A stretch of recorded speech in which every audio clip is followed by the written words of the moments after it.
ঘটনায় বাংলাদেশের মুসলমানদেরকে আমরা সংযত থাকতে বলি। আমরা তর্কের খাতিরে ধরেও নেই, আমরা তো আর শাহবাগী না, আমরা তো শাহবাগ তন্ত্র কায়েম করব না। কোনো মন্দিরে যদি সামান্য হামলা তো দূরের কথা, কোনো ষড়যন্ত্র হয়, তাহলে বাংলাদেশের বিশ্ববিদ্যালয়ের শিক্ষক, এনজিওবাদী থেকে শুরু করে সবাই সেটার পক্ষে মুহূর্তেই রাস্তায় নামতে পারেন।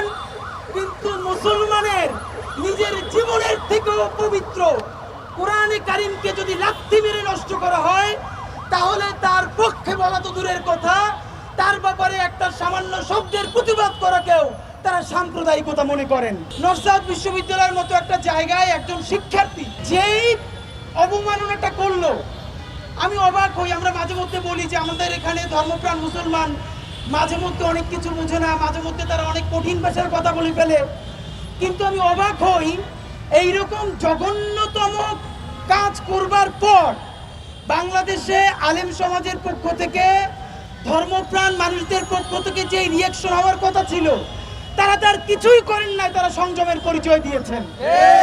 আমরা অত্যন্ত একটা ব্যাপারে আতঙ্কিত এবং আশঙ্কা প্রকাশ করছি। এটা না হোক, আমরা আপনাদের কাছে দোয়া চাই। এমন ঘটতে পারে এই যে সে এই কাজটা করলো, আপনি দেখবেন এক সপ্তাহ, এক মাস বা কোনো একটা সময় দেশি অথবা বিদেশি কোনো এজেন্সি তাকে হত্যা করতে পারে। হত্যা করার পর 1 মিনিটের মধ্যে ঢাকার 133 জন বুদ্ধিজীবী ন্যারেটিভ সেট করে ফেলবে যে যেই ইসলামপন্থীরা বলেছিল তাকে হত্যা করতে হবে কোরআন পাড়ানোর দায়ে, তারাই তাকে হত্যা করেছে। সুতরাং বাংলাদেশের ইসলামিস্টরা, মুসলমানরা একজন হিন্দুকে হত্যা করেছে।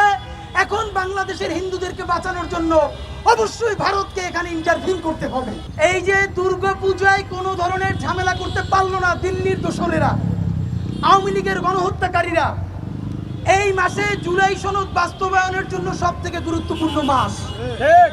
দিল্লির দোসর, দাবিদার এবং লীগের গণহত্যাকারীরা চাচ্ছে যে কোনো ধরনের সাম্প্রদায়িক উস্কানি দিয়ে হোক অথবা অশান্তি তৈরি করে হোক, বাংলাদেশে অতি দ্রুত একটা সহিংস পরিস্থিতি তারা ঘটাতে চায়, যার মাধ্যমে জুলাই সনদকে ব্যাহত করে বাংলাদেশের স্থিতিশীলতা নষ্ট করে দেওয়া যায়।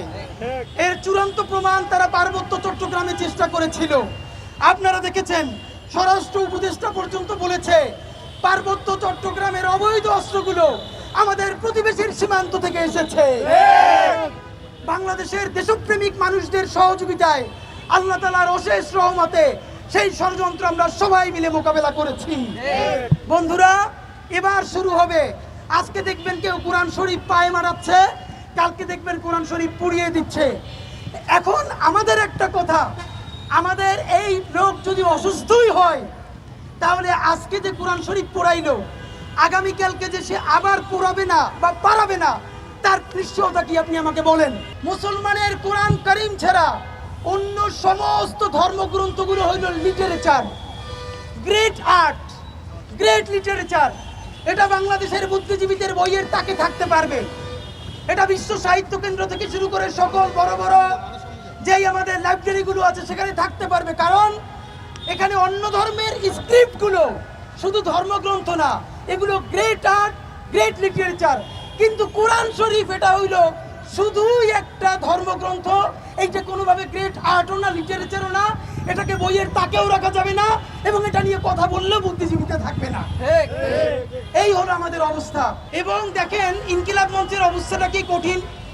আমরা প্রত্যেকটা এইরকম বিপদে আগে আমাদের ধর্মপ্রাণ মুসলমানদের হাতে পায়ে ধরে বলি, ভাই প্লিজ, আলিফ ভাইকে যখন হত্যা করা হয়েছে, প্লিজ বলেছি আল্লাহর ওয়াস্তে আপনারা সংযত থাকেন। এইরকম প্রত্যেকটা ঘটনায় বাংলাদেশের মুসলমানদেরকে আমরা সংযত থাকতে বলি। আপনারা বলেন, এইরকম সংযত থাকতে থাকতে কোনো একদিন যে তার ধৈর্যের বাঁধ ভেঙে যাবে না, তার নিশ্চয়তা কে দিবে?